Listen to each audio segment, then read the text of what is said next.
Welcome to the Open to Hope Show. I'm your host, Dr. Gloria Horsley, with my daughter and co-host, Dr. Heidi Horsley.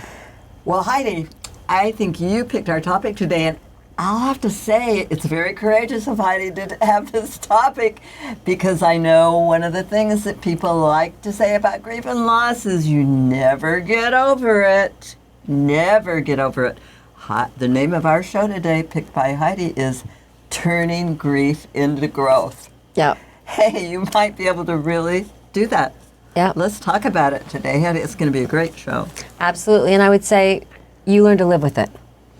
That's my thing. So I am excited to talk to our 4 guests today about how they have transformed their losses and gone on to grow in profound ways. Yeah, actually, I think that can happen, and I think you can go through grief. So I love the topic. But as I say, I know a few people who say, never get over it. Well, and I think some people aren't ready to see how they're going to grow. Right. Maybe because they're not as far along. So maybe they're just going to have to yell at this show and turn it off and come back to it in a few years. Revisit. Yeah. Exactly. So. Okay, Mom, before we talk about how we turn grief into growth, we're going to talk about your book. Thank you. Here it is. She has a jingle called "The Dating Doctors Are Here for You," and in the house. Yes, this is true. This is a real jingle.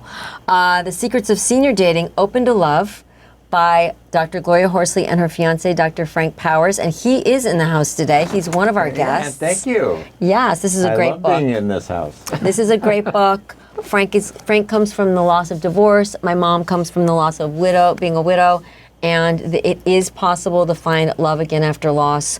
All proceeds go to Open to Hope. This is an amazing book and very detailed. I haven't read the chapter about in the bedroom because that's too much information for a daughter. Through the bedroom door. Yes, that's too much information also. But I've been told it's an amazing book and that chapter is phenomenal. So please go out and get your book. And give us a review on Amazon. Yes, thank you. All right. Okay, now we're going to delve into it, Heidi. Turning grief into growth. And why don't you introduce our guests today? Okay, let's see. I'll start with Dr. Frank Powers because he popped up right here. Dr. Frank Powers, my mom's fiance, has been on a bunch of our shows before, and he is a licensed psychologist who has been in private practice for over 40 years. He was the chairman. I'm not that old. You're only 45. You started young. He was the chairman of the Psychiatric Review Board in Arizona and a professor at Scottsdale Community College. He has done much in the space of grief and loss, and he also has personal experience because his dad died when he was only 15 and had a heart attack. So that is Frank. Next to Frank is Maria Georgopoulos. I think I'm getting her name now. Yeah, Maria. Maria is a licensed mental health counselor. She was a board member for the Men's Grief Network. She is the founder of Rula's Kids, named after her mom. And this is a place for grieving families which provides free grief groups in New York for grieving children and their families. Maria is also active on committees with the Association for Death Educators and Counselors, and we partner with ADAC. We do indeed. And the National Alliance for Children's Grief. And your mother died of breast cancer when you were just 20 years old. So welcome, Maria. And next to Maria is Elizabeth DeVito Rayburn. Elizabeth is no stranger to grief and loss because when she was 14, her 17-year-old brother Ted died of a rare disease called aplastic anemia. Unfortunately, in April, Elizabeth had another loss because her husband Paul died after battling Parkinson's disease. She is an author, a journalist, and a blogger. Her stories have appeared in the Washington Post, Self, Glamour, Psychology Today, and many other publications. And she is the author of one of the best books out there for sibling loss. It is called The Empty Room, Understanding Sibling Loss. She also has co-authored a book with her father, Dr. Vincent DeVita, called The Death of Cancer. One of the best books I've read about cancer. It's amazing. Welcome, Elizabeth. And then next to Elizabeth is Jordan Ferber. Jordan is a New York City comedian, stand-up. I am. Podcaster, public speaker.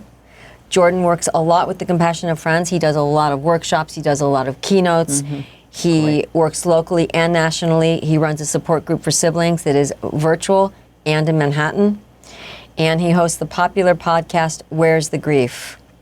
He has a family foundation called the Russell Ferber Foundation in honor of his brother Russell, who died in a car accident. Welcome, Jordan. Thanks for having me. Jordan, it's great to Okay, have you so we have on. a powerhouse here with Yep, all these. and here we go people. with turning grief into growth. How many of you guys have heard people say you never got over it? Oh yeah. Yeah. I Yeah. think I agree, but that doesn't mean you still can't grow. Right. Exactly. Talk about that.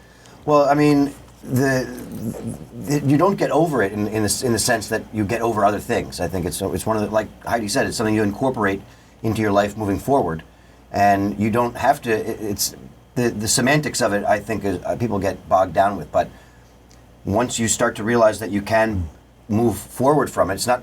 I don't like using the term moving on. I like moving forward, and I'm finding ways to incorporate it into who I am moving forward rather than trying to hold on to who I was before.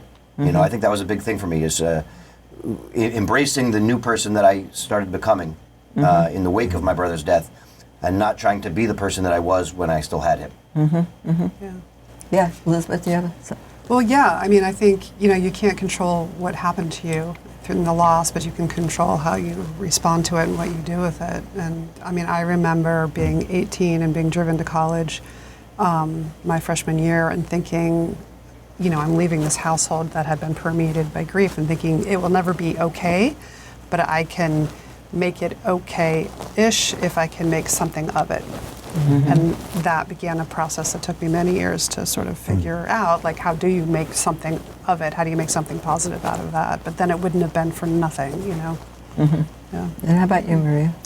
Yeah, I see it as a walking with my grief in certain ways, but yes, definitely feeling like actually I was already a sensitive person, but I think it makes me also much more sensitive to other people's pain and having compassion for them.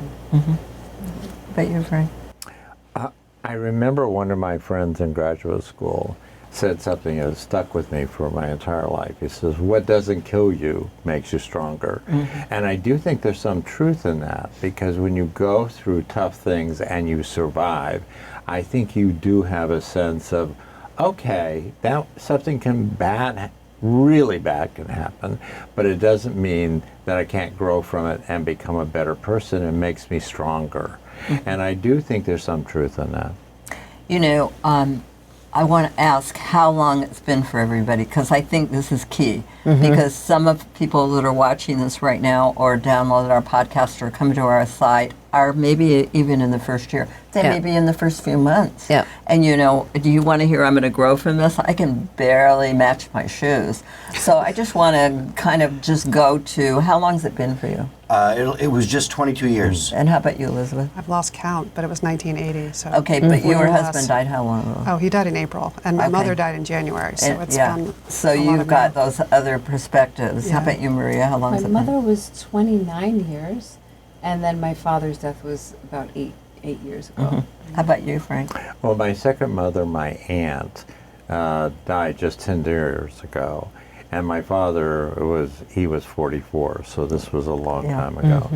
And I do think that over time it does get better, and you can grow from it if you can take it as what can I learn from this? What is this telling me about myself, and what is this telling me about my world? Well, for us, it's been 41 years since Scott died. And my husband, Heidi's dad passed away 4 years ago. And I'll have to say that someone asked me the difference between having my spouse die and my son die. And I said, and it could be the opposite way. My husband could have died way back, and my son could have died early on. There are two things that I knew. One was that I would live. Because with those first profound losses, I don't think you'd think you're going to be able to survive. Because the grieving is so intense that you're not sure. I think you're fighting for your life in a lot of ways. And the second thing I knew is that I could be happy again, which was pretty profound for me with the death 4 years ago. So I think there are different ways people take it. But I remember as a therapist, after my son died, I was in private practice in Rochester, New York, and I also taught at the University of Rochester. And I remember having clients come in, and they would talk about, oh, I broke up with my boyfriend, you know, and they're really hurting and they're crying, and I remember thinking, you don't even know what you're talking about.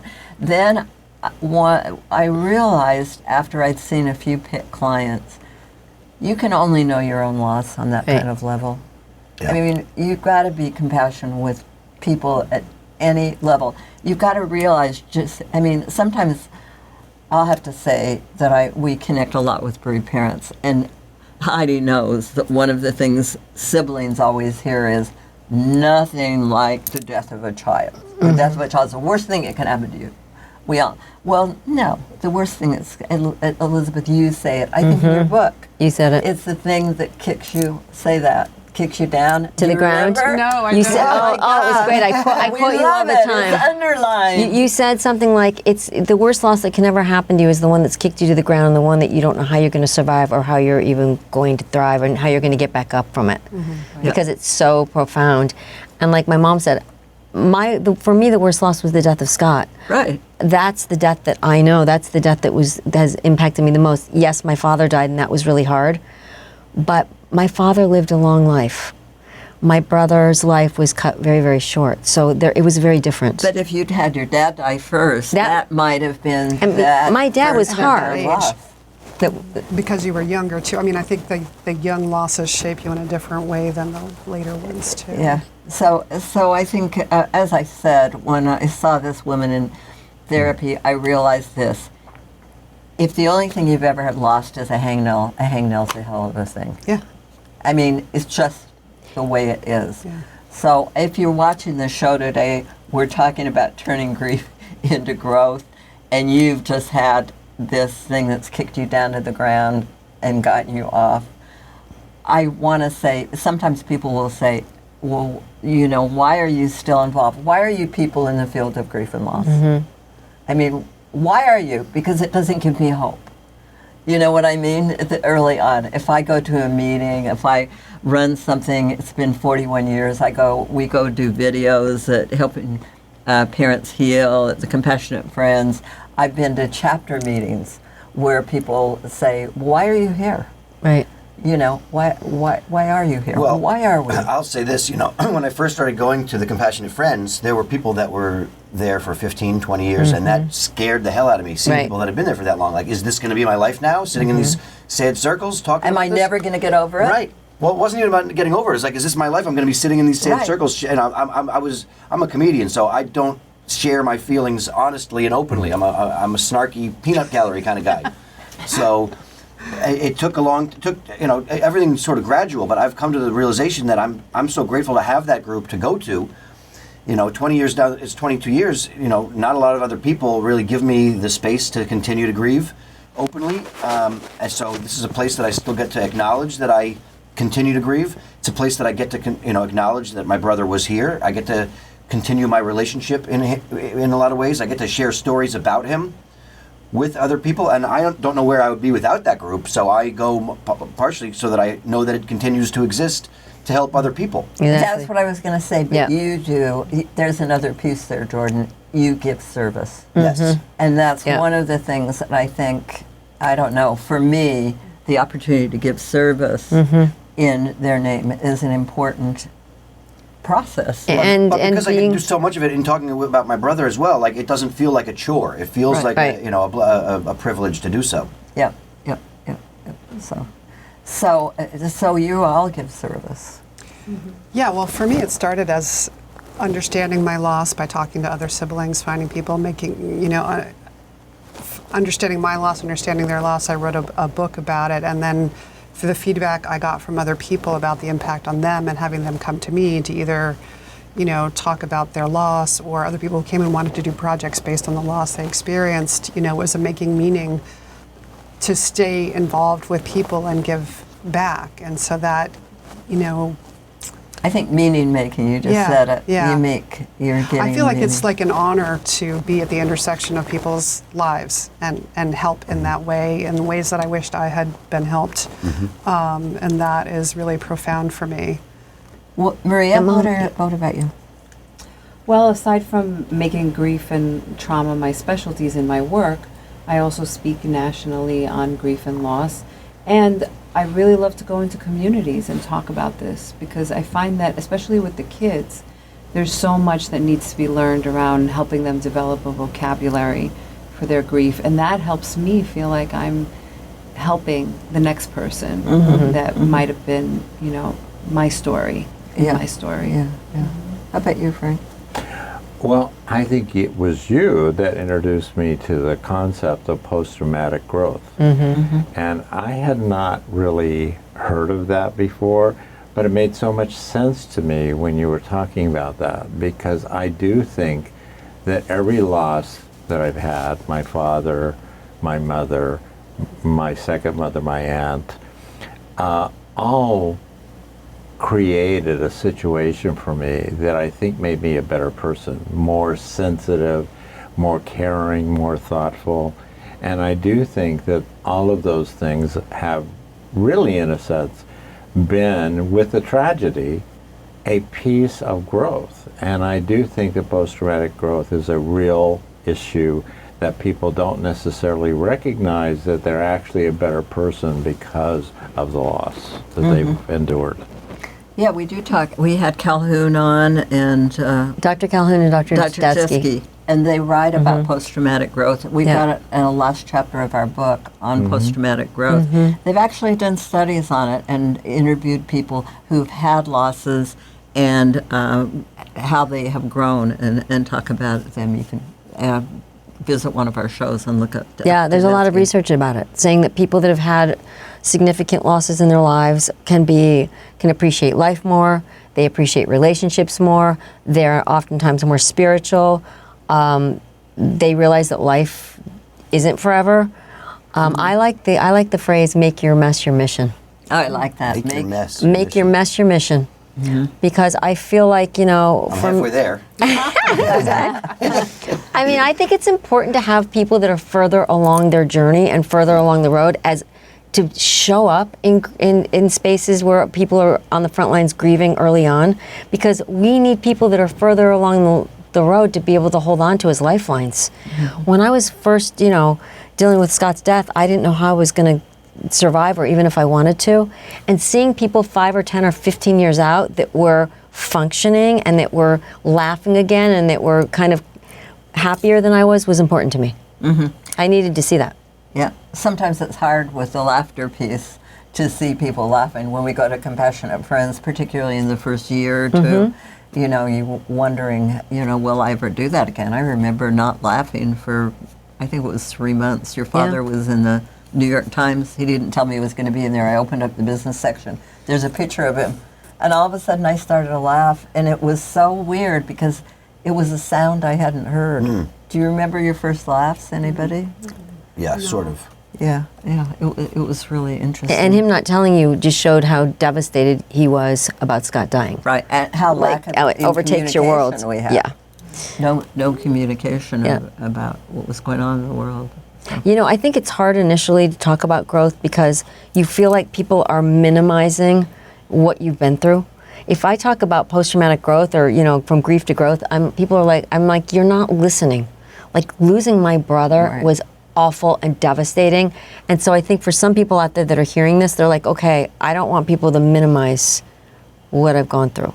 Well, I also, I'm think- still in it, you know, maybe. Yes. It's like not time for, I mean, I'm not sure how much time post-traumatic growth is. What does the research say? That's a Like, good how- question, Elizabeth. How does that evolve, you know? And if you talk about something positive that's come out of a person's death, they feel like, well, you didn't care that much about the person. Exactly. So you have to get past that it doesn't mean I didn't care, or it didn't mean that I went through a lot, or it didn't mean that they weren't important to me. It's that, hey, there is life after loss. And you have to be patient and you have to wait for it to happen, and you can't force it, but it does happen. Yeah. Maria, were you going to say something That's about why I like to frame it a little differently for myself and my clients, because it can. I've heard from a lot of, especially people who've experienced the death of a child. How can you tell me I'm going to find meaning of my 20-year-old daughter killing herself, you know? but it's not about meaning in the death. It's about meaning in your life now. Yeah. So I always try to reframe that for people Yes, that's a good way. because honestly, there can be, some people can't find any sort of meaning. You know, some people say, well, they're out of pain now, right? But that's not true for everyone who's died. So I like to frame it more about like, what's the meaning and purpose that you can work towards finding now in your life? You're still alive, you know? Yeah. And I think that that's more helpful than growth. Yeah. I think service is a big piece of it. The day you can maybe help a neighbor or take a cookie to a Compassionate Friends meeting. Just or, one? You know. I think service. But I want to say to all you people, particularly those people that are in their first few years, service begins at home. Service is serving yourself. Because if you serve yourself, that serves your children, your family, your community. If you figure out how to take care of yourself and serve number one until you're ready to be able to move out into a larger community, one of the things that I've seen happen is sometimes people early on will feel like, well, I need to start a foundation. I need to do this. I need to do that. You might slow down a little bit and make sure that you're taking care of yourself to begin with, because there are health risks to having a loss in the family. I mean, we know that a lot of spouses die within the first 2 years of their spouse's death. So you need to take care of yourself, your own personal health. We know that there's broken heart syndrome where people have heart attacks. Well, I guess on this note, Mom, I would just say, when Scott died, a few weeks after he died, and I've told this story before, you went out jogging, and you were very concerned because you thought the neighbors would be like, she didn't love her son. She's I'm jogging. sure they were all looking out the window, you know, because I had this little voice that said, you gotta go exercise. And I'm like, you gotta run, you know, you gotta jog, you gotta exercise. And I'm like, no, I don't, not doing that. And it kept nagging at me that I needed to do it. And so I put on my shoes, and I knew everybody was thinking I didn't care about Scott, or I wouldn't be doing that. And I guess I was thinking, thank God she's taking care of herself, because my brother just died. I don't want to lose my mother. Yeah. So for me, it was a gift seeing you out there running, because I was like, oh, she's taking care of herself, because I knew how devastated you were, because I could hear you crying. I knew what you were dealing with.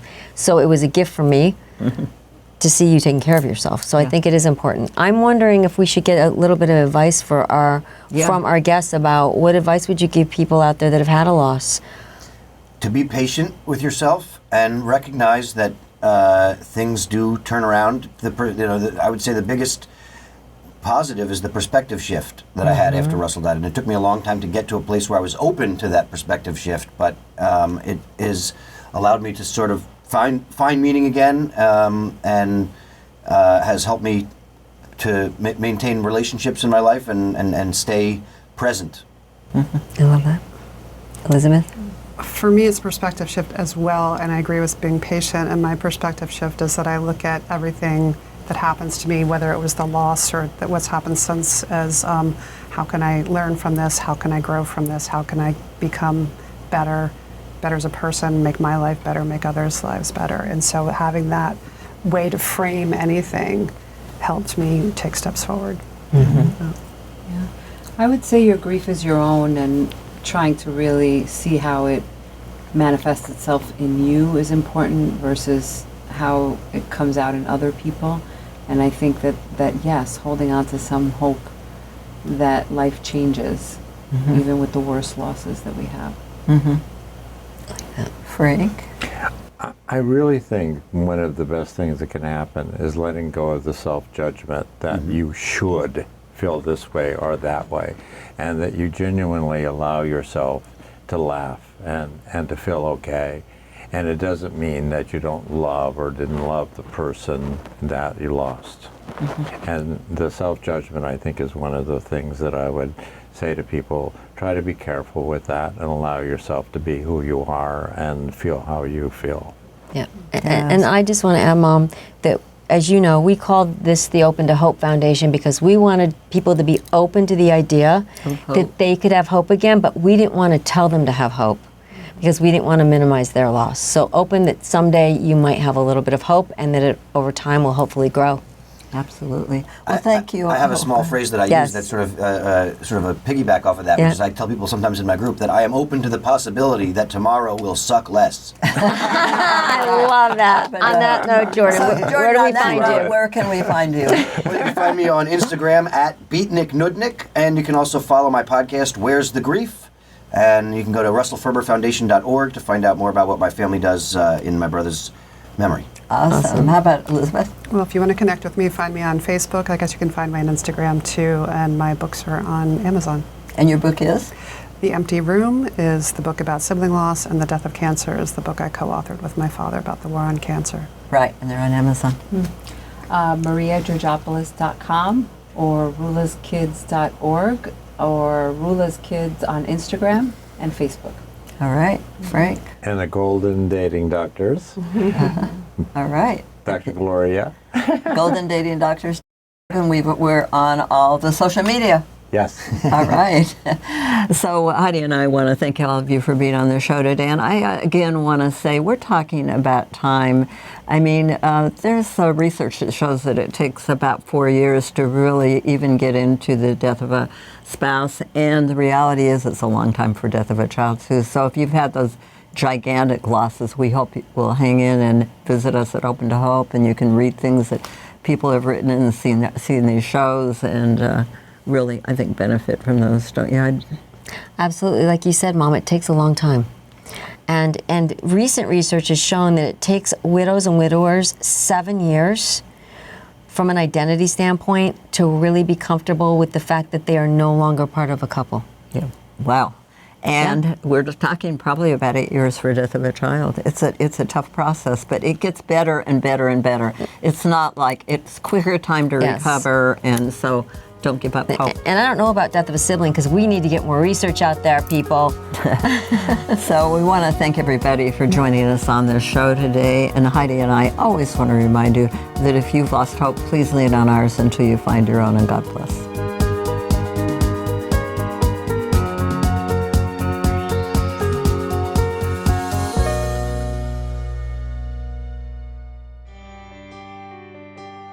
The loss of a loved one can leave you feeling depressed, angry, alone, lost. But you don't have to face this journey on your own. Open to Hope is a free community for anyone who has experienced loss. Find support. Find help. Find hope. Give grief a voice at opentohope.com.